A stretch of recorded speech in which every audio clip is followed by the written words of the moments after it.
keeping it true. Watching old movies so you don't have to. With the benefit of hindsight, we see where the movies truly are. Or did they change history? Hello and welcome back to the Benefit of Hindsight podcast with me, Sam. And me, Dean. The podcast where we watch movies from our past and score them based on our memories, and rewatch them and score them with a new memory to see whether they've changed or lived up to what we remember. You can probably explain that a lot better than I can, so I'm going to take it over to you, Dad. Oh, I don't know if I can. As Sam says, we revisit movies that we would have watched together in the cinema when Sam was much younger, when he was a kid, and we give them what we call our memory score, and then we give them what we call our rewatch score after we've watched them to see whether or not the movies stand up to our memory. So for some context, I gave, in episode 1, I gave The Phantom Menace a score of 2 from memory, but then I upgraded it to a 5 after I'd rewatched it. And Sam, what did you give The Phantom Menace? I originally gave it a 5 just to be awkward and be right in the middle, but unfortunately after watching it I ended up giving it a 3 because my opinion definitely changed. Right. So we had a long discussion about the Phantom Menace, which you can find in episode 1. But what that means is it actually went up slightly. So our original score was an average of 3.5. And after rewatching it, it went up to a 4. So just by half. And essentially that's my fault. And our next movie is King Kong. But before we get into King Kong, we have had an email. So we had an email from Scott. Yeah, we had an email from Scott. And Scott says, Dear Dean and Sam, enjoyed the podcast, really enjoyed what you said about The Phantom Menace, agree with nearly everything that you said, but, and I'll just paraphrase what Scott says here, he went on to say that he actually thought midichlorians was an excellent explanation for the Force, and he goes into a long reason why he thinks that is, and ultimately we've read the email and we disagree with you, Scott. So do continue to email us with your opinions. But yeah, it's really good to get an email. That's our first one, and many thanks, Scott, for that. And yeah, your views on midichlorians are interesting, but we disagree. Yeah, it's quite an interesting argument there, especially around midichlorians, but interested in hearing other people's opinions all the time. And if you can argue it correctly or against us, then that's fine too. We'd love to hear anything and everything. Thank you very much, Scott. Yeah, and if you do want to email us, the email is thebenefitofhindsightpodcast@gmail.com. It's all one word, all lowercase, thebenefitofhindsightpodcast@gmail.com. So, King Kong. We gave it a score in our last episode. We've gone away and we've watched it again. Sam, what score did you give King Kong from your memory? So my memory score for this one, I remember liking it quite a lot. And I think we touched upon how many times we think we saw it originally when it came out back in 2005. So my memory score was a 7 out of 10. Because I do remember liking it a lot. I think as a kid there was a lot of moments that I remember being action-packed and very full. And I think there was a time growing up, which was probably more recently than I should admit to, that I realised as a kid, I just watched a movie and didn't listen to the dialogue or the story that was going on. Mm-hmm. So, like, I would just go and see a big monkey fight dinosaurs, and I'd love it.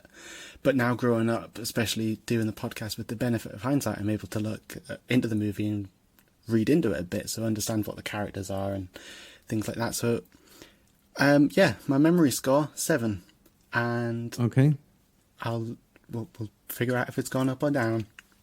Well, I gave it 9.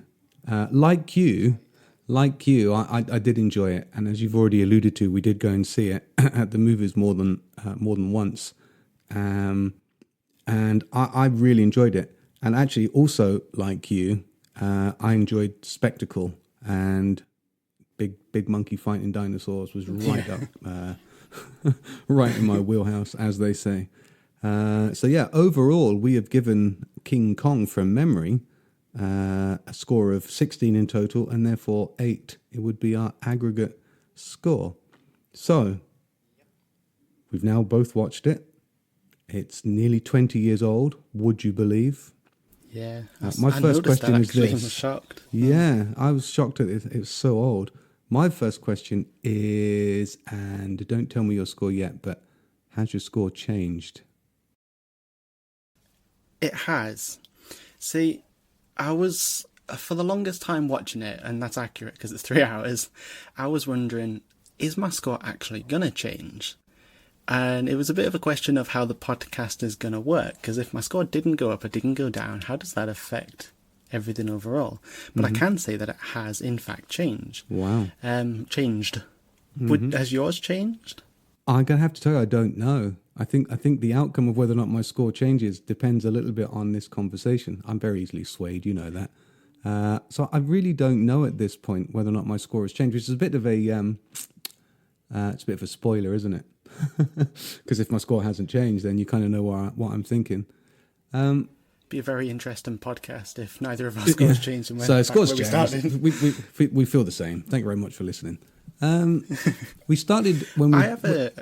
Go on. I have a question that I've thought about this a lot while I was watching it. As I've mentioned, it's 3 hours long. Mm-hmm. Now, to adult Sam, growing up Sam, that's easy. I can sit and watch a 3 hour movie happily. I'm weird like that. How was kid Sam watching a 3 hour movie? Because if we saw it more than once as well, was that one of those kids that just messes around or gets bored easily? No, absolutely not. No, I was the one that messed around and got bored easily. No, you would sit through a 3 hour movie. We can come back to what I'm about to say in a future episode. But we also went and saw the Two Towers extended edition, which I think was about 4 hours long.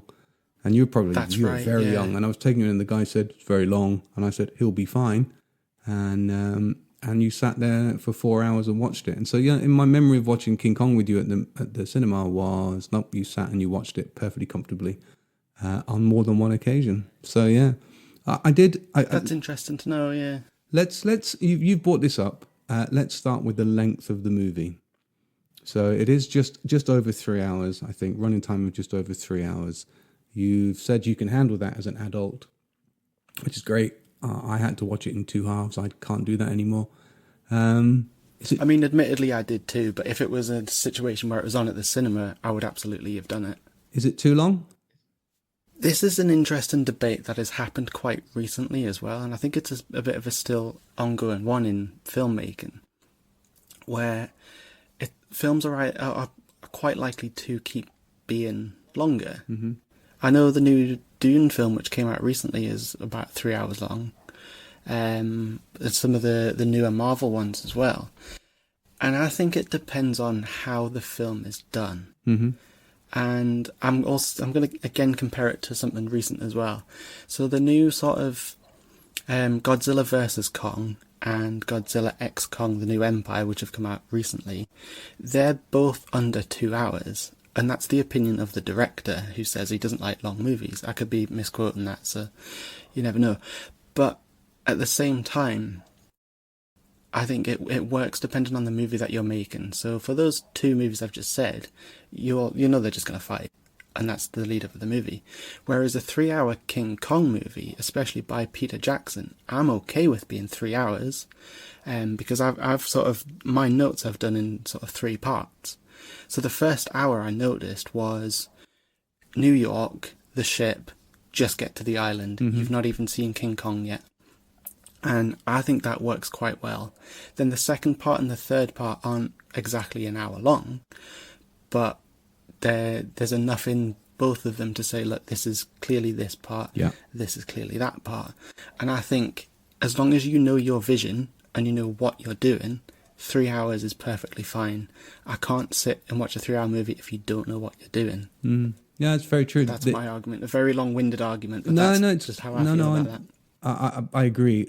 I felt something quite similar, which was people who talk about movie making and directors and script writers will always talk about first, second, and third act, and sometimes they're telegraphed in movies. Sometimes you can see them, sometimes you can't.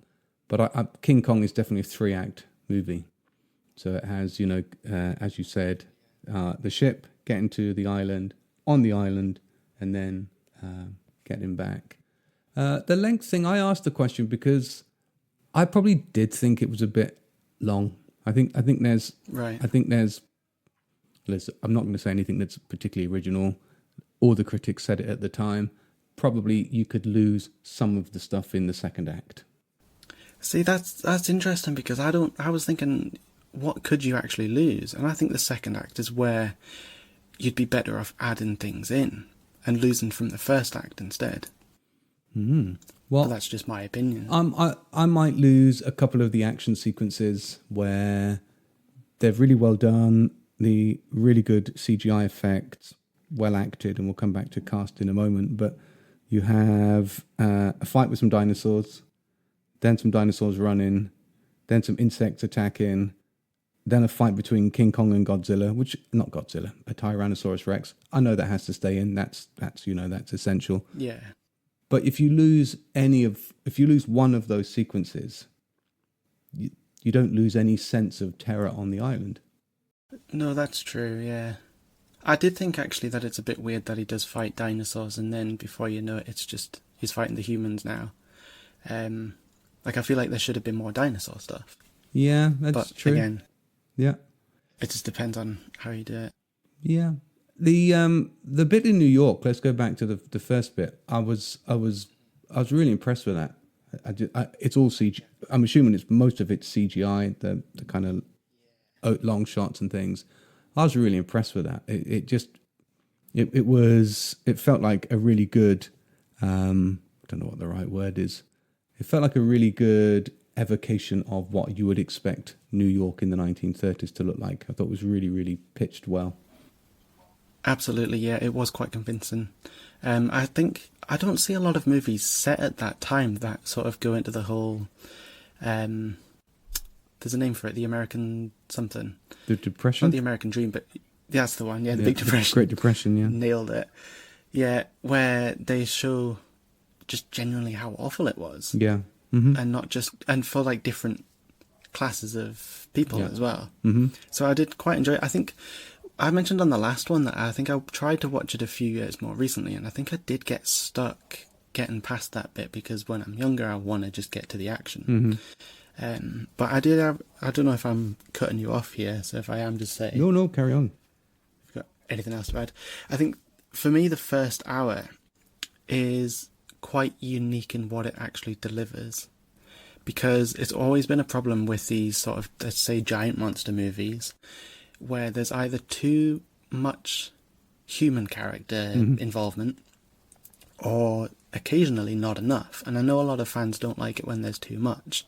So I think doing it as a 3-hour thing with having the first hour be humans, it sells the reality of what they're about to do. Yeah. And you understand the characters and you get motivated to see it as it is.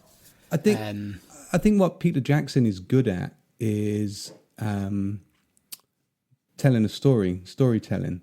And if you think about at the time that King Kong was being made, actually, he was still working on Lord of the Rings. So pre-production for King Kong starts whilst post-production is still happening on The Return of the King. And so he's inhabiting this fantasy world, and yet what he's really good at actually is storytelling, character, directing actors. And I thought that the human element to the story showed that. The fact that you had all these interactions between the human characters, there's nothing fantastic about it at all.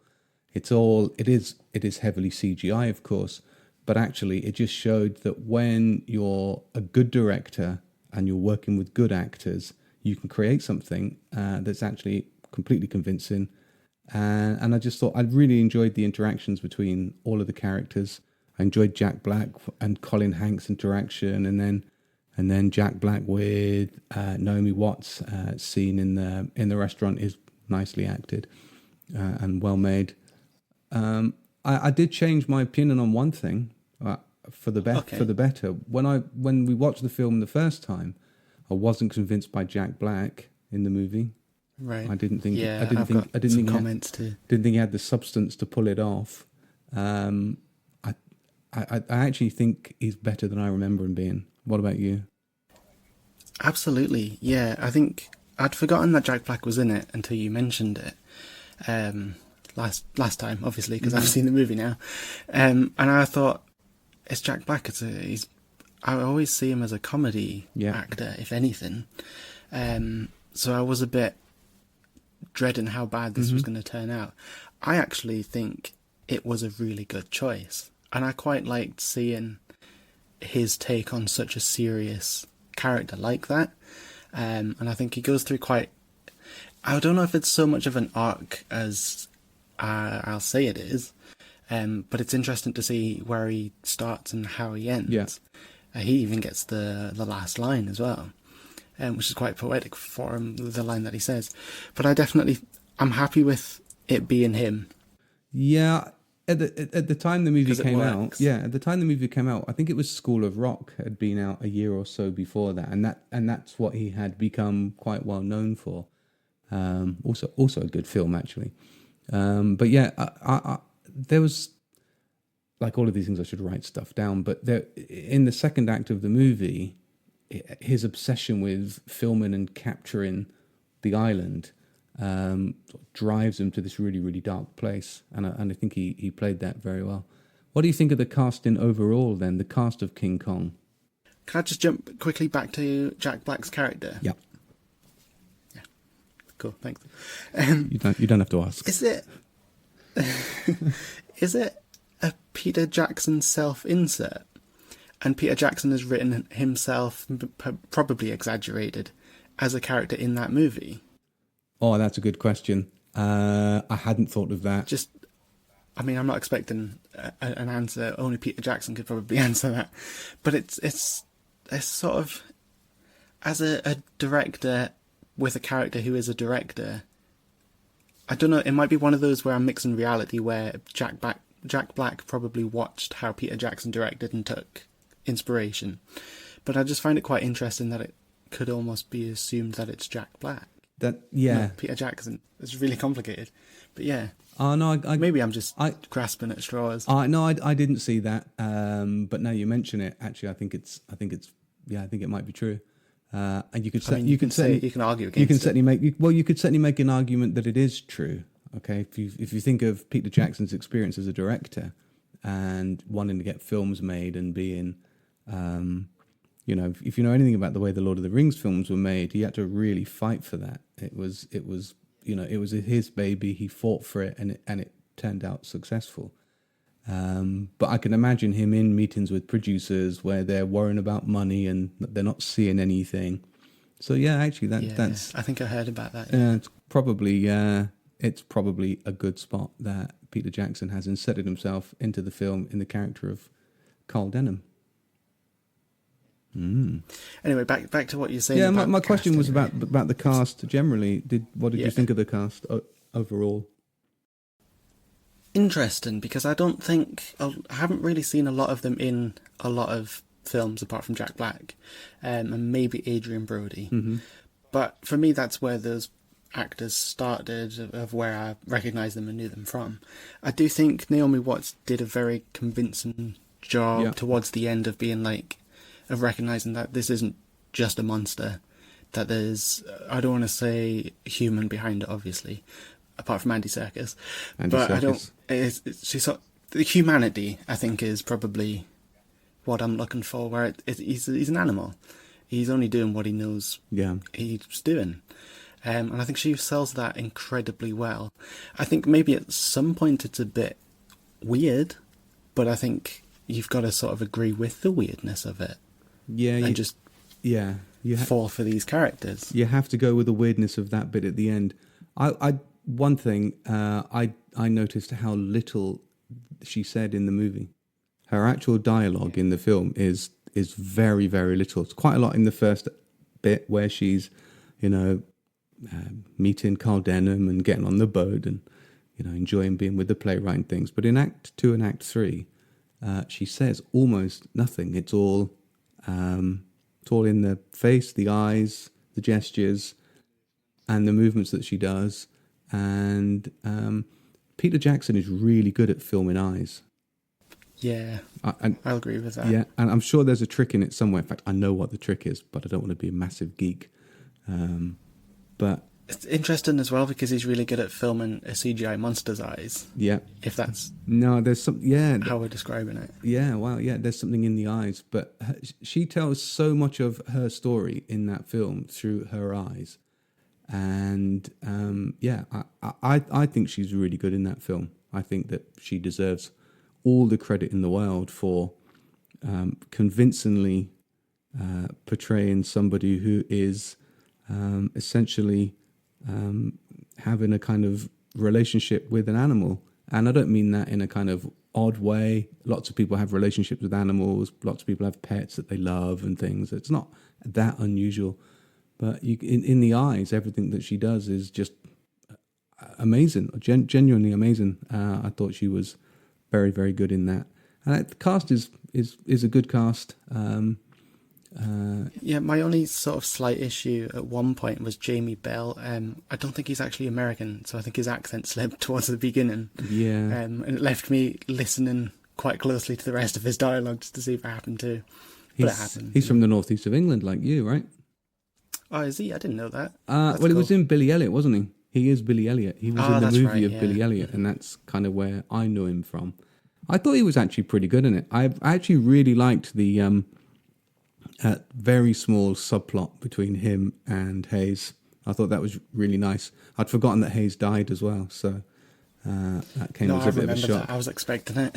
I had remembered that Andy Serkis died. Yeah, I don't know. That bug scene will forever make me so uncomfortable. Yeah. I remember it being uncomfortable, and rewatching it any time is just like clips and everything. It's just, I don't like it. Yeah. I watched it, but I wouldn't want to be in that situation. No, I'm just glad they weren't giant spiders. Yeah, you don't do properly. spiders, do you? No, the bug scene is, it's, you see, you can argue that it's superfluous. I like a lot of these things, but it's creepy. It makes your skin crawl, and they kill Andy Serkis. And as well, what I did notice about that scene is the music. Mm-hmm. At first, it, like, for the majority of it, it's so calm. Yeah. And it's just this sort of weird juxtaposition, I think, of horrific image with peaceful music. And obviously the music gets more and more intense. But it really caught me off guard. I was like, this is a nice piece of music, but not what I'm watching. There's an interesting soundtrack anecdote about this movie. I don't know if you know this.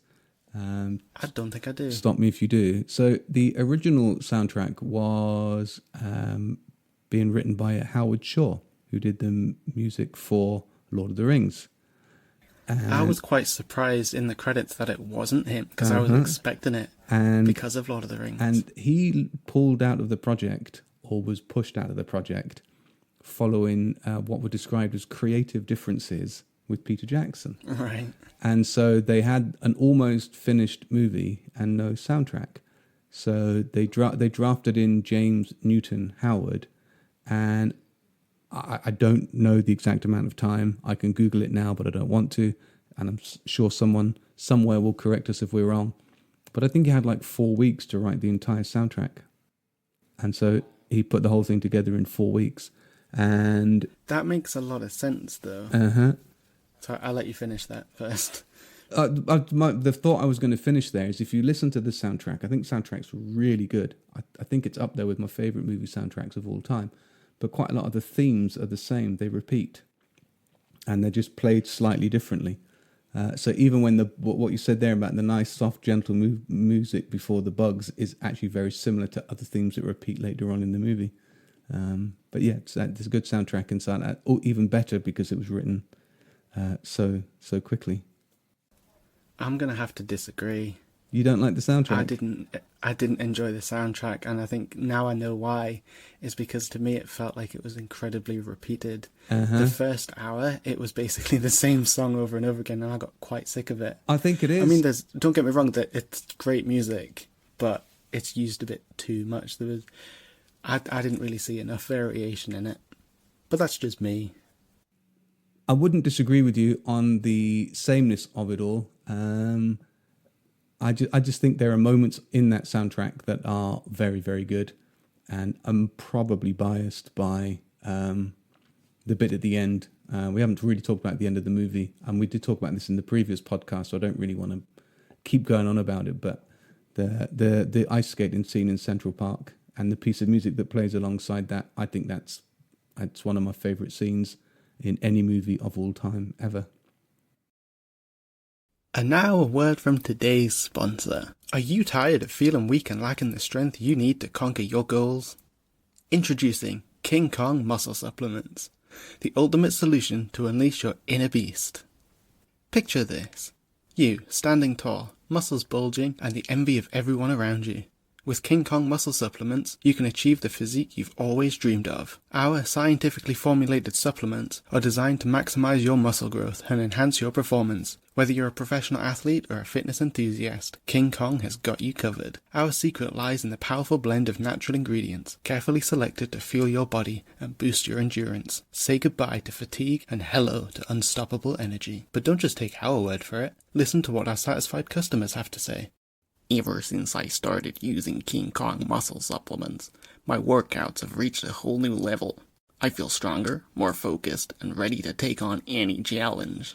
I've tried countless supplements before, but nothing compares to King Kong. It's like a beast in a bottle. My gains have skyrocketed, and I've never felt better. Are you ready to unleash the beast within? Don't wait any longer. Visit our website or call the number on your screen. Wait. This is a podcast, right? To order your King Kong muscle supplements today. But hurry, because supplies are limited and this offer won't last forever. Unleash your true potential with King Kong muscle supplements. One thing that I do really want to bring up, and we have touched upon it already, the CGI. Yes. I think it's frankly amazing for the time, for 2005. Mm-hmm. Kong looked real. Yep. I'll say. All of the fight scenes with the dinosaurs were great. The bugs, although I don't like them, were still also pretty good. However, any time there was an actor or a character on screen with either of those things, even if it's a location, it didn't work. No. And I think you could clearly see the seam of you where can see the join. CGI matches reality. Yeah, the join.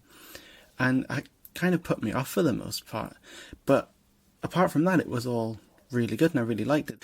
The thing I will say about the actors and the CGI is that whenever there was a shot that needed a CGI actor, it also worked perfectly and you couldn't tell the difference.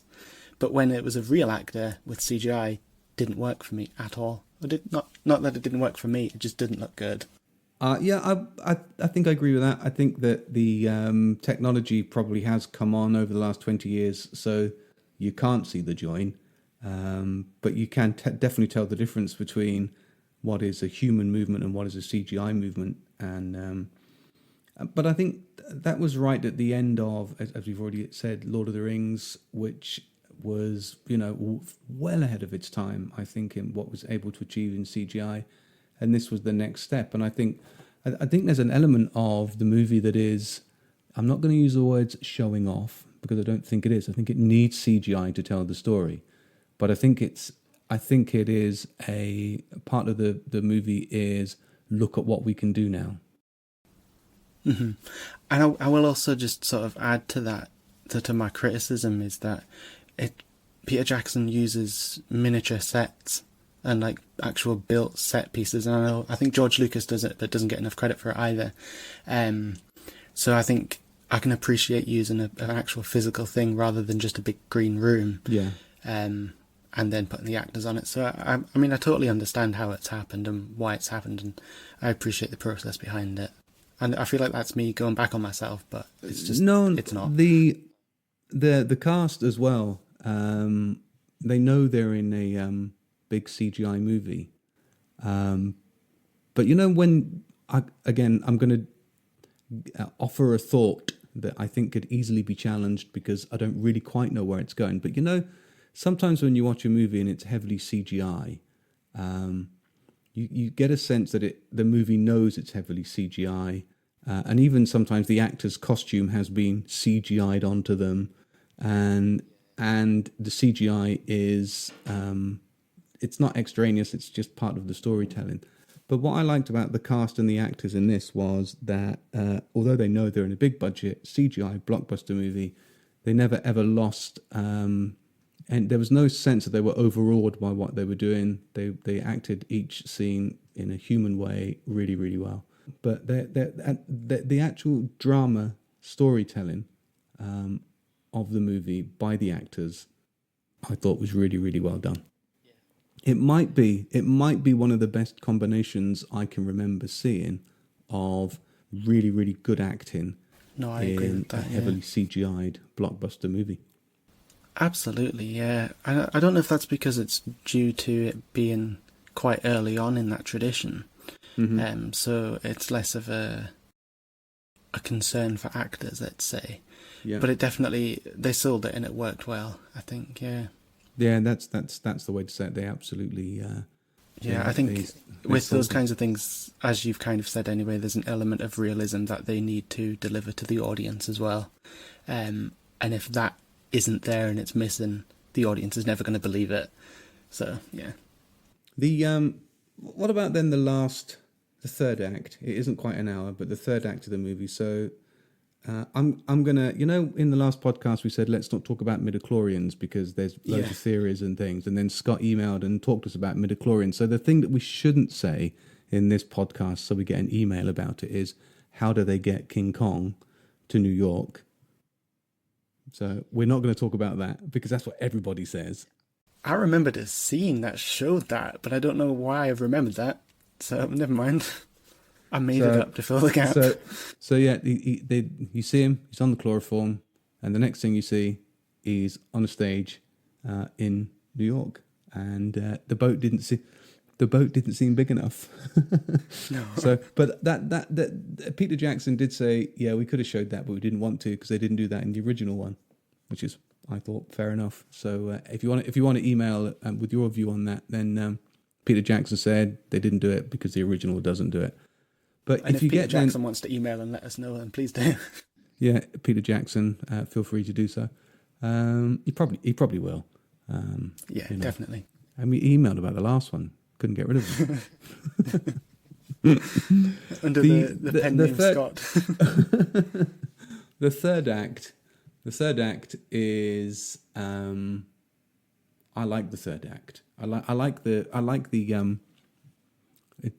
the monster loose on the streets of a city trope. I like that. No comment. No, yeah, I think. Do you not I think like they it? did I have a history. Just cut that joke out. No, we need to keep that in. We keep that in, and we can come back to it when we should have a running podcast joke. Yeah. But just we're going to keep this bit in. When can I share this with our listeners? Go for it. Yeah, it has to. We have to share this at some point. I watched Cloverfield when it came out. I can't remember the exact year that was, but you were quite young, and I thought, oh, Sam would like that. It's a bit scary at times, but you'll really enjoy that, and you're good at scary things. You'd seen scary things before, like King Kong. Did I? Well, it's in King Kong. That's full of scary monsters and a big monkey. So Sam and I sat and watched Cloverfield, and I think I ruined your childhood. Yeah, scarred for life. Still scarred for life. I've never gone back to it, and if I even think about it, my palms get sweaty. Will we watch Cloverfield as part of the Benefit of Hindsight podcast? There's a chance. If we get enough listeners and enough people asking for it, let's do a Twitter poll. Yes or no? I'll film my reaction, and everyone can see how traumatized I am. Yeah. So when I say I like monsters loose in cities, I guess you have a little minor nervous breakdown inside, yeah? A little bit, but it's interesting. Sorry, what were you going to say then? No, I was just going to say I ruined your childhood with Cloverfield, and somebody ruined mine with An American Wolf in London. So I know how you feel. It's generational. I'll have to ruin my kids with a movie at some point. It is. Yeah, I think it's interesting though how I was traumatized by that, but things like King Kong, I wasn't. And in later years, I've watched Godzilla and things like that, and I love them. So, like, what was it about Cloverfield? And I think I know what it was. And I know we're getting completely sidetracked here, but it's the shaky cam. Whereas I know it kind of happens in King Kong and things like that, but I think when I can see that it's clearly fake and, I mean, well acted, then it's fine. And I think with the big monkey, I can just enjoy it because I can go and buy the toy. Yeah, that's true. You go out and buy the big King Kong toy. Anyway, we'll come back to Cloverfield, but we'll do a Twitter poll. Please don't. and if you do want us to rewatch Cloverfield, and then let us know. It'd be really cruel if you did that, but I might just pretend that I did and watch a Pixar movie instead. We talk about that. The third act. Let's get back onto that. The big monkey moment. Did you like it? I mean, what did you think of the third act? I think it's quite interesting because it's clearly sticking to the source material of the original one, because I'm sure that happens anyway. But obviously with the new technology and things like that, they're able to improve on it. And I've really liked it. Do you know what it is as well? I really like the fact that Kong is clearly motivated. He's not just, I'm going to destroy a city. He's looking for Anne, and he'll pick any blonde lady up.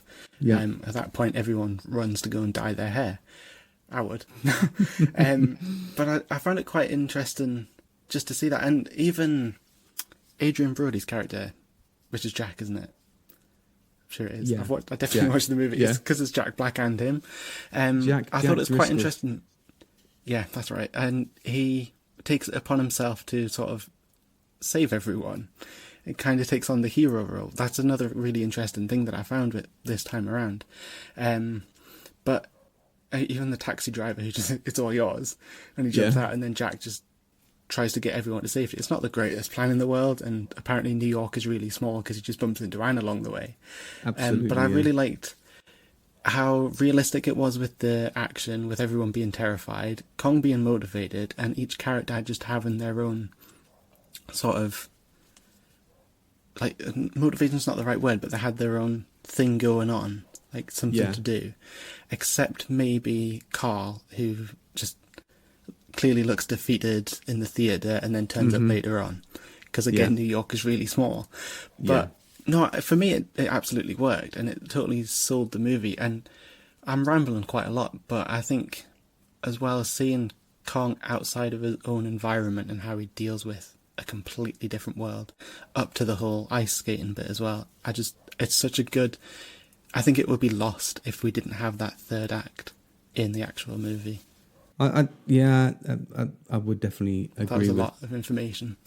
But I would agree with what you've said. I think it is a really good, everything you said.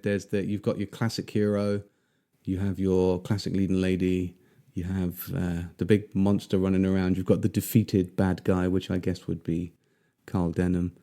I wanted to say something about the character of Anne Darrow and her humanity. You mentioned humanity before, and there's a real juxtaposition, if I'm allowed to use that word, between her innate humanity and affection for the animal, and the rest of humanity that's just trying to destroy it because it simply doesn't understand it.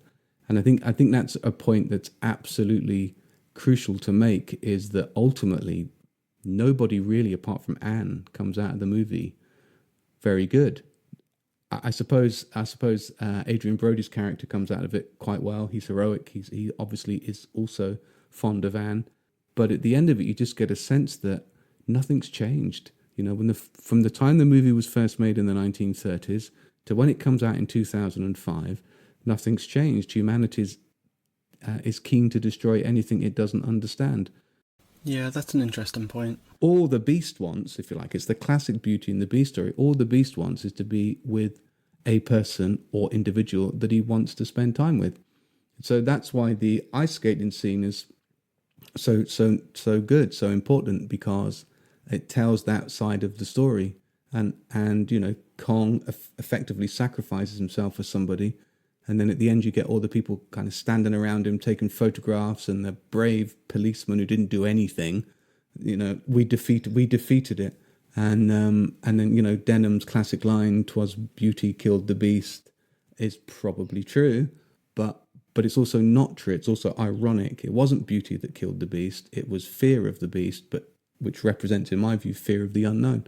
So that's the only thing I would say. There is a sense of humanity in it, but the humanity is that humanity isn't actually very nice. Yeah, and I think as well there's a lot of like the childlike innocence of it all, and how he's just been brought up to a new world and just wants. You could argue it's like a motherly figure as well. Yep. For Anne. Yeah, there's genuine affection between them, and I think that's, as I said before, I think that's the hardest thing to capture, because you can argue that it's weird. Okay, you it's just weird, but it isn't. It just works because it's well played, and you're just happy to suspend your disbelief at that moment. I read something on the internet.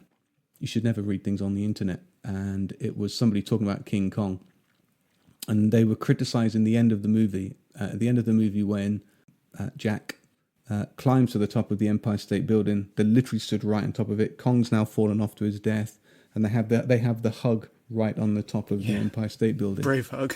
This person on the internet had said, "Oh, how that was dangerous, and why was it not windy, and where were they could fall off?" And I thought, if you watch 3 hours of King Kong and at the end of it you're thinking that people might fall off, you may have missed the point of this movie. A big monkey's just fallen to its death. Don't worry, and stuff like that makes me laugh.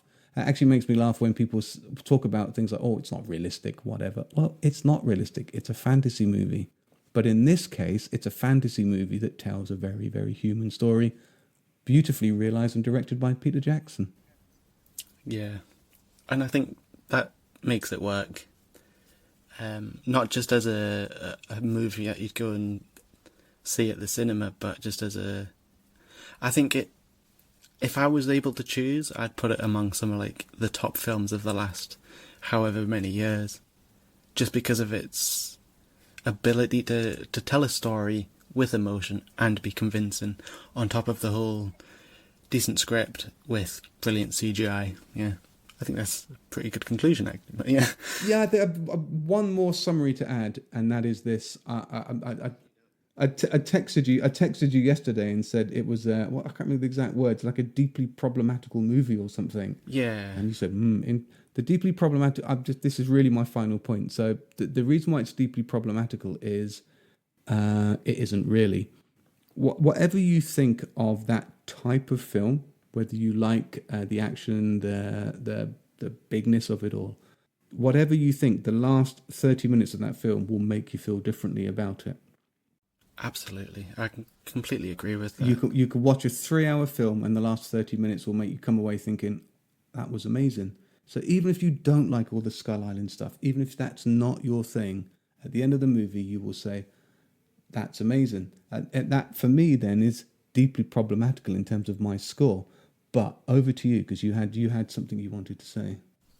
No, I just want to, before we get into the whole score thing and like the in-depth opinion, I just wanted to say, if I had a nickel for every time Kyle Chandler was in a movie with a big CGI monkey, I'd have 2 nickels, which isn't a lot, but it's weird that it happened twice. That is true, yeah. That is true. I had to double check that it was him. It's really weird, but yeah. Yeah, he's good in that. He's really good in point.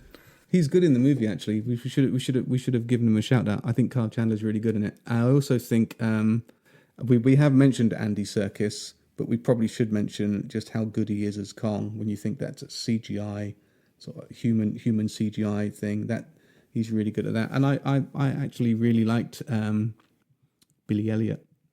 Thought he was really sympathetic. Jamie Bell, yeah, that's the one. I didn't notice his accent slip. Maybe it wasn't, because I'm not very good at that kind of thing, but still, yeah. I'll go back. There was one thing I wanted to say about Andy Serkis. And why did he choose his character? I don't know if he chose it, but why did he have one eye closed for the majority of the movie? There's nothing wrong with it. When they're on the ship and it's crashing, he opens it. So it's just like, it's a weird choice. It is a weird choice. I don't know. Give him an eye patch, if anything. Yeah, maybe he's Popeye. Popeye spends quite a lot of time with his eyes closed and is famously Popeye's a sailor. Self-insert character. Maybe he is Popeye, because Popeye famously has an eye closed and is always smoking. So maybe he's based his character on Popeye. If you know where we are. You can email us, the Benefit of Hindsight podcast @gmail.com. Andy Serkis channeling his inner Popeye in King Kong. We deal with the big questions. That's the kind of insight we deliver in our podcast. Yeah. Make sure to listen for more insightful comments. Yeah, tune in next week as we discuss many other insightful things. So I was going to ask you for your score. Do you want me to go first? I'm happy to go first. I went first last week, I think, so it's up to you. I'll go first this week.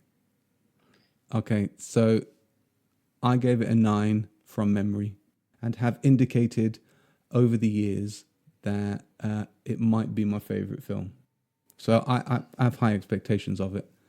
I realised as I was watching the movie that some of the longer action sequences have lost their charm as I've got older. Right. Okay. But the ending of the movie was much, much more powerful than I remember it from 20 years ago. So if I was judging the movie, this is why it's problematical. If I was judging the movie without the last 30 minutes, I would go down. Okay? But I think the last half an hour of the film is so good that it saves the movie. Yeah, I was going to say like a saving grace kind of thing. Yeah, exactly. It saves the movie, and I came away from the movie thinking, no, I still love it every bit as much as I did, and that's all because of I think Naomi Watts. I think she's awesome in it. So I am going to stick with 9 because I would otherwise go down, but for the saving grace of the end. So my new review of the movie is I could watch Act 1 and Act 3 and give it a 10. But if I watch Act 1, Act 2 and Act 3 together, it's a 9. So it stays the same for different reasons. But it's definitely up there, I think, with one of my most favourite movies of all time. So I'm sticking with 9. Wow, that's a really interesting take, yeah. I genuinely, the way you were talking, I thought you were going to bring it down, but fair enough. I can't really argue. So I'd given it a 7 out of 10, and I did kind of hint at the beginning that I wasn't sure if I was also going to change it, but I have changed it. And I think after discussing it, I'm quite happy that I did change it. So overall, I really enjoyed it. We strangely got very invested. I forgot we were watching it for a podcast, which is a good thing. I'm happy to do that. Yeah, it's good, yeah. And I got invested in the character moments and the action sequences, but that's just me, still being a kid apparently. I got invested in the story that they were telling and all the characters and motivations and whatnot. As I've said, the 3-hour runtime, not a problem to me, and I've explained that, and I'll stick by that as long as the movie is good. I'm happy to sit for as long as I need to. And I do think it's aged well enough, with the exception of the CGI on the humans. That being said, my score from original 7 has gone up to an 8 out of 10. Oh, wow. And okay. Like I say that I almost kept it at 7, but I think I'm quite happy with saying that I like this movie enough to put it as an 8. What more can you really do? So I think we've settled on a good score because that gives us an overall average of 8.5. Okay. And cool. I think if you're going to make a podcast in which you rank films and you score them out of 10, 8.5 would tend to suggest good movie, and then we'd agree with that. It also tells us that we think it's twice as good as The Phantom Menace, which I think it probably is. True. Yeah. Okay. That's King Kong. Our next movie on the Benefit of Hindsight podcast. What is it, Sam? So it feels a bit like a big leap from the two that we've already watched so far, but I think that's a good thing because it is just the history of everything that we saw, or almost everything. Not Cloverfield. Not Cloverfield. We'll see. Everything that we saw when I was younger. And this is a movie that I've always sort of held quite dear and close to me for a while. And it is the 2011 film, Martin Scorsese film actually, Hugo. Yeah, I do remember, like you, really liking it when we watched it. I don't think we watched it twice. I did think I bought the book. I went out and bought the book. I remember being quite moved by it, really enjoying it. It's quite gentle, well directed. It's Martin Scorsese, but I don't actually remember that much about it. Right. I think on occasion it's something that I forget about too, and what it's deeply about, because I think even going into it originally, having no knowledge of it, I did not expect what I came out with. No. And to me, Martin Scorsese was just a name back then, and now obviously I understand his impact and things like that. But I think looking back on that movie, I've kind of grown up with it in the sense that it was about film and how that started, and now having been a film student, so I'm used to not learning anything. I hold that film quite close, is what I'm trying to say, and I don't want to give anything away because I think I've got a lot that I can say. I'm looking forward to it. We probably spoke too long about King Kong in the last podcast in our introduction to it. I certainly did. So my brief recollection of Hugo would be that it's very moving. It's really well acted. There's a really, really good cast. You definitely enjoyed it. You were spellbound by it. I didn't realise that it had become quite personal about the fact that you then sort of later went into film. I thought that was something else, interestingly enough. The things that you learn when you do a podcast with your son. I don't know if it's exactly credited for me being a film student, but I think looking back on it, it could be. Yeah. It would certainly be about the time that you were sort of, secondary school age, thinking about what you might be doing. It was a flop. Didn't make any money, did it? It was a flop. Yeah. My memory score for Hugo is, I'm going to go straight in, I'm going to go 6. And the reason why I'm going 6 is because this is actually one that I'm really looking forward to watching again, because I do remember really liking it. I remember you really liking it, but I don't remember that much about it. So I can't say it's a 10, it's a 1. I just remember liking it. So it's going to be better than the middle score by memory. I'm going to give it a 6, and I'm really looking forward to going away and watching it and talking about it next week. My score keeps being a bit... It's almost as if I'm repeating myself each week. But for this one, I'm going for an 8 out of 10. Okay. And that makes me a bit nervous for it going down. But I think I'd be okay with it going down, I suppose. But I do love that movie. I do hold it personally. It's 8 out of 10 from me, and that's what I'll keep it at. So we have an overall Hugo score of 7. Okay, I'm happy with that. Mm-hmm. That's pretty strong. Pretty strong. So if you want to comment on anything that we've said in the podcast this week, you can get in touch with us via our socials. We're on Twitter at TBO Hindsight Pod. And of course, email that we said already, the Benefit of Hindsight podcast @gmail.com. Thanks to Scott for emailing us. So far, we have to keep saying you, Scott. You're the only person that has. Hopefully more people will email us. Yeah, thanks, Scott. And we'll definitely give you a shout out. And we look forward to doing this again next week.